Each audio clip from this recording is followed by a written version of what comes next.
So this was a story, this next one is a story that I wrote for a book called The Starry Rift, which is a collection of short stories for young, sort of teenage science fiction readers. And it was one of those lovely moments where you've decided that there is no way you can contribute a story to an anthology because you have no ideas. And you're going to Australia, where the editor of the anthology will be waiting for you. So you've sent him the email saying you can't do the story. And you're sitting in the lounge, waiting to be boarded, and you have an idea. And you think, hang on, it's a real idea. You pull out your computer, you start writing. And by the time you get to San Francisco, where you will change planes and go to Australia, you have a story.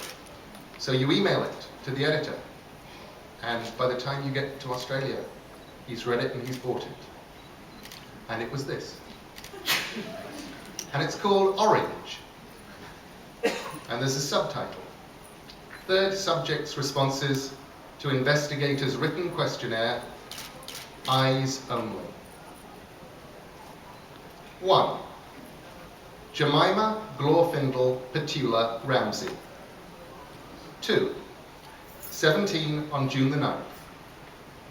3. The last 5 years. Before that, we lived in Glasgow, Scotland. Before that, Cardiff, Wales. 4. I don't know. I think he's in magazine publishing now. He doesn't talk to us anymore. The divorce was pretty bad and Mum wound up paying him a lot of money, which seems sort of wrong to me, but maybe it was worth it just to get shot of him. 5. An inventor and entrepreneur. She invented the stuffed muffin, trademark, and started the stuffed muffin chain. I used to like them when I was a kid, but you can kind of get sick of stuffed muffins for every meal, especially because Mum used us as guinea pigs. The complete turkey dinner Christmas stuffed muffin was the worst. But she sold out her interest in the stuffed muffin chain about 5 years ago to start work on My Mum's Coloured Bubbles, not actually TM yet. 6. 2. My sister Neris, who was just 15, and my brother Perderi, 12. 7. Several times a day. 8.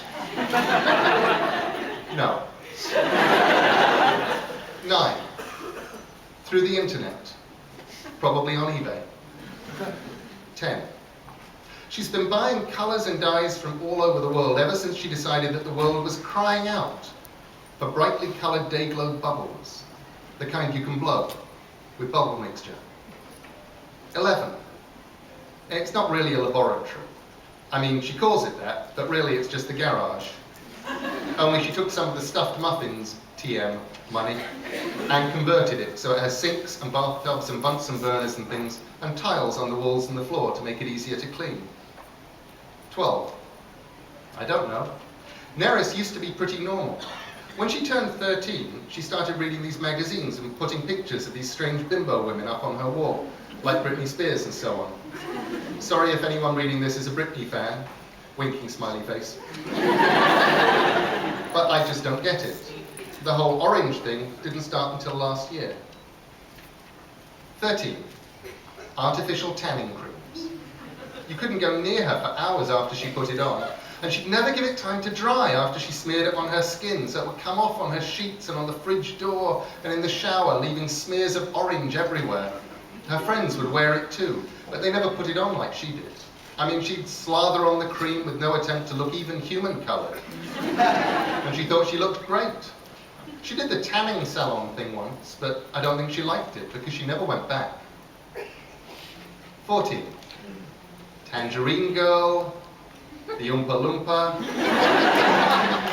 Carrot Top, Go Mango, Orangina. 15. Not very well, but she didn't seem to care really. I mean, this is a girl who said that she couldn't see the point of science or maths, because she was going to be a pole dancer as soon as she left school. I said, nobody's going to pay to see you in the All Together. And she said, how do you know? And I told her that I saw the little QuickTime film she'd made of herself dancing nutty and left in the camera. And she screamed and said, give me that. And I told her I'd wipe them. But honestly, I don't think she was ever going to be the next Betty Page or whoever. She's a sort of squarish shape for a start. 16. German measles, mumps, and I think Pryderi had chickenpox when he was staying in Melbourne with the grandparents. 17. In a small pot. It looked a bit like a jam jar, I suppose. 18. I don't think so. Nothing that looked like a warning label anyway. But there was a return address. It came from abroad, and the return address was in some kind of foreign lettering. 19. You have to understand that Mum had been buying colours and dyes from all over the world for 5 years. The thing with the Day-Glow bubbles is not that someone can blow glowing coloured bubbles, it's that they don't pop and leave splashes of dye all over everything. Mum says that will be a lawsuit waiting to happen. So no. 20. There was some kind of shouting match between Nerys and Mum to begin with, because Mum had come back from the shops and not bought anything from Nerys' shopping list except the shampoo. Mum said she couldn't find the tanning cream at the supermarket, but I think she just forgot. So Nerys stormed off and slammed the door and went into her bedroom and played something that was probably Britney Spears really loudly. I was out the back, feeding the 3 cats, the chinchilla, and a guinea pig named Roland, who looks like a hairy cushion, and I missed it. 21, on the kitchen table. 22, when I found the empty jam jar in the back garden the next morning. It was underneath Nerys' window. It didn't take Sherlock Holmes to figure it out. 23, honestly, I couldn't be bothered. I figured it would just be more yelling, you know, and Mum would work it out soon enough. 24, yes, it was stupid. But it wasn't uniquely stupid, if you see what I mean. Which is to say, it was par for the course for Nerys. Stupid. 25. That she was glowing. 26. A sort of pulsating orange. 27. When she started telling us that she was going to be worshipped like a god, as she was in the dawn times.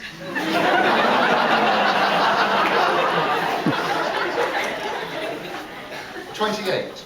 Pryderi said she was floating about an inch above the ground. But I didn't actually see this. I thought he was just playing along with her newfound weirdness.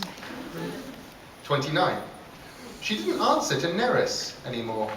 She described herself mostly as either my imminence or the vehicle.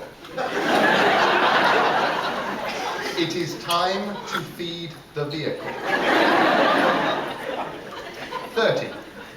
Dark chocolate, which was weird because in the old days I was the only one in the house who even sort of liked it. But Pryderi had to go out and buy her bars and bars of it. 31. No, Mum and me just thought it was more Nerys, just a bit more imaginatively weirdo Nerys than usual. 32. That night, when it started to get dark, you could see the orange pulsing under the door like a glowworm or something, or a light show. The weirdest thing was I could still see it with my eyes closed. 33. The next morning, all of us. 34. It was pretty obvious by this point. She didn't really even look like Nerys any longer. She looked sort of smudged, like an after image. I thought about it and it's, okay, suppose you were staring at something really bright that was a blue color. Then you closed your eyes and you'd see this glowing yellowy orange after image in your eyes. That was what she looked like. 35. They didn't work either. 36. She let Pryderi leave to get her more chocolate. Mum and I weren't allowed to leave the house anymore. 37. Mostly, I just sat in the back garden and read a book. There wasn't very much else I could really do. I started wearing dark glasses, so did Mum, because the orange light hurt our eyes. Other than that, nothing.